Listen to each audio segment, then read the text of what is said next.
বাংলাদেশের ইতিহাসে প্রথমবার রূপপুর পারমাণবিক বিদ্যুৎ কেন্দ্রের ইউনিট 1 রিঅ্যাক্টরে নিউক্লিয়ার ফুয়েল বা ইউরেনিয়াম ফুয়েল লোডিং শুরু হয়েছে।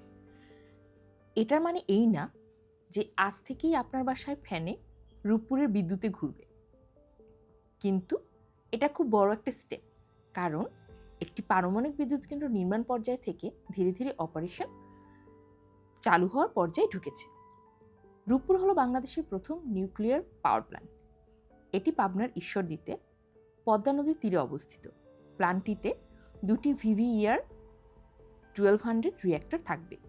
প্রতিটির গ্রস ক্যাপাসিটি প্রায় 1200 মেগাওয়াট, মোট 2400 মেগাওয়াট।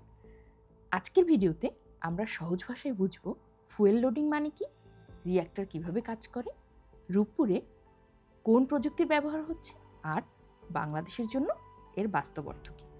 প্রথমে সবচেয়ে গুরুত্বপূর্ণ প্রশ্ন, ফুয়েল লোডিং মানে কি? পারমাণবিক বিদ্যুৎ কেন্দ্রে ফুয়েল বলতে সাধারণত ইউরেনিয়াম ভিত্তিক ফুয়েল অ্যাসেম্বলিজ বোঝায়। এগুলো ছোট ছোট প্লেট আকারে ইউরেনিয়াম ফুয়েল দিয়ে বানানো ফুয়েল রডসের বান্ডেল। এসব বান্ডেল একসাথে রিঅ্যাক্টর কোরের ভিতরে বসানো হয়। ইন্টারন্যাশনাল অ্যাটমিক এনার্জি এজেন্সি বা IAEA এর ব্যাখ্যা অনুযায়ী ফার্স্ট নিউক্লিয়ার ফুয়েল লোডিং হলো নতুন তৈরি রিঅ্যাক্টর কোরের মধ্যে প্রথমবার নিউক্লিয়ার ফুয়েল অ্যাসেম্বলিজ বসানো, অর্থাৎ প্ল্যান্টটি কনস্ট্রাকশন ফেজ থেকে অপারেশনাল কমিশনিং ফেজে যাচ্ছে।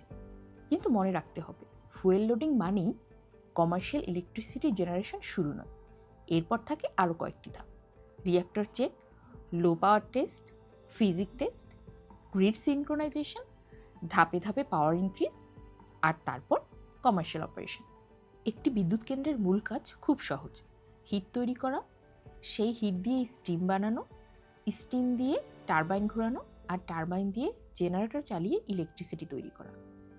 কয়লা বিদ্যুৎ কেন্দ্রে হিট আসে কয়লা পোড়ানো থেকে, গ্যাস বিদ্যুৎ কেন্দ্রে হিট আসে ন্যাচারাল গ্যাস পোড়ানো থেকে, আর নিউক্লিয়ার পাওয়ার প্ল্যান্টে হিট আসে অ্যাটম ভাঙা থেকে, যাকে বলা হয় নিউক্লিয়ার ফিশন। ইউরেনিয়াম অ্যাটমের নিউক্লিয়ার যখন নিউট্রন শোষণ করে তখন সেটি ভেঙে যায়।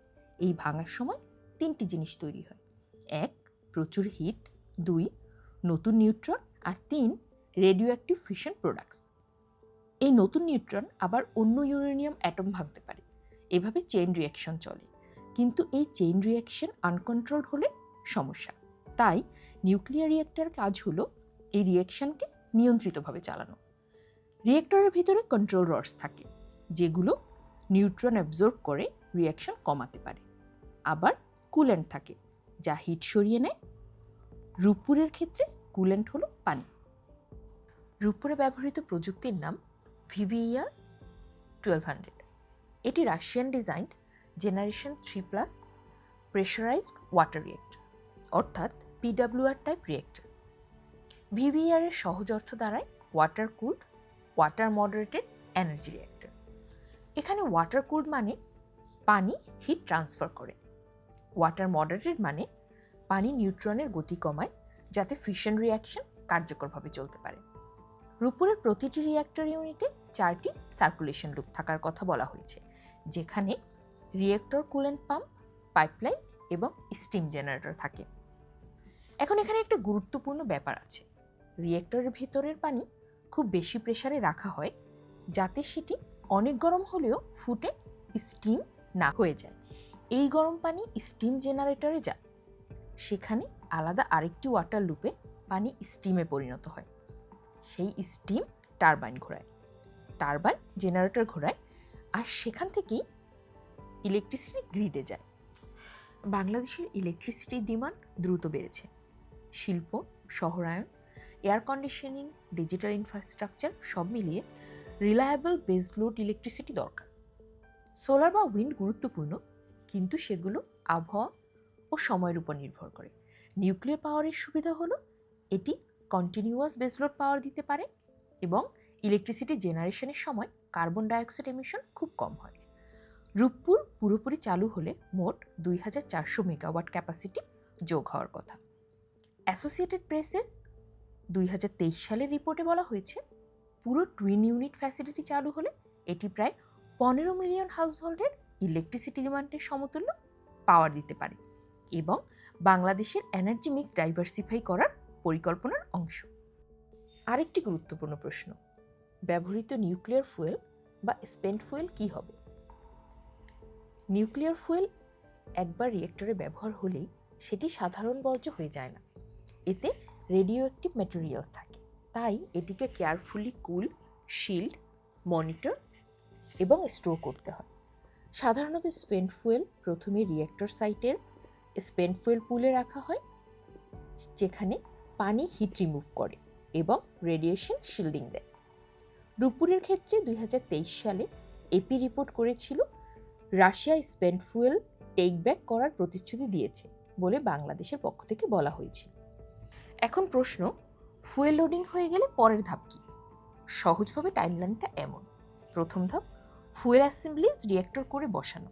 দ্বিতীয় ধাপ ফিজিক্স টেস্ট, রিয়াকশন কেমন আচরণ করছে সেটা যাচাই। তৃতীয় ধাপ লো পাওয়ার অপারেশন। চতুর্থ ধাপ টারবাইন জেনারেটর টেস্ট এবং গ্রিড সিনক্রোনাইজেশন। পঞ্চম ধাপ ধীরে ধীরে পাওয়ার লেভেল বাড়ানো। শেষ ধাপ কমার্শিয়াল অপারেশন। তাই এই নিউজের মিনিং হলো বাংলাদেশ নিউক্লিয়ার ইলেকট্রিসিটি জেনারেশনের খুব গুরুত্বপূর্ণ থ্রেশহোল্ড পার করছে। তবে ফুল কমার্শিয়াল ইলেকট্রিসিটি পাওয়ার আগে আরও টেস্টিং, রেগুলেটরি অ্যাপ্রুভাল এবং কমিশনিং প্রসেস শেষ হতে হবে। রূপপুরে নিউক্লিয়ার ফুয়েল লোডিং বাংলাদেশের এনার্জি হিস্ট্রিতে বড় মাইলস্টোন। এর মানে দেশটি প্রথমবার একটি রিয়েল নিউক্লিয়ার রিয়েক্টরকে অপারেশনাল ফেজের দিকে নিয়ে যাচ্ছে। নিউক্লিয়ার রিয়েক্টরের মূল বিজ্ঞান খুব সরল: অ্যাটম ভেঙে হিট তৈরি করা, হিট দিয়ে স্টিম বানানো, স্টিম দিয়ে টারবাইন ঘোরানো, আর জেনারেটর দিয়ে ইলেকট্রিসিটি তৈরি করা। কিন্তু বাস্তবে এই কাজটি পৃথিবীর সবচেয়ে কমপ্লেক্স ইঞ্জিনিয়ারিং সিস্টেমের একটি। বাংলাদেশের জন্য রূপপুরের সম্ভাবনা বড়: reliable baseload electricity, lower carbon generation এবং অ্যাডভান্স টেকনিক্যাল ক্যাপাসিটি। রূপপুর শুধু একটি পাওয়ার প্ল্যান্ট না, এটা বাংলাদেশের সায়েন্স, ইঞ্জিনিয়ারিং এবং এনার্জি ফিউচারের একটি বড় পরীক্ষা। সো ভিউয়ার্স, আপনারা চাইলে পরের ভিডিওতে আমরা দেখব রূপপুরের VVER 1200 রিয়েক্টরের ভিতরে ওয়াটার লুপস কীভাবে কাজ করে। ভিডিওটি ভালো লাগলে লাইক দিন, সাবস্ক্রাইব করুন, আর কমেন্টে লিখুন নিউক্লিয়ার পাওয়ার নিয়ে আপনার সবচেয়ে বড় প্রশ্ন কী। Thank you.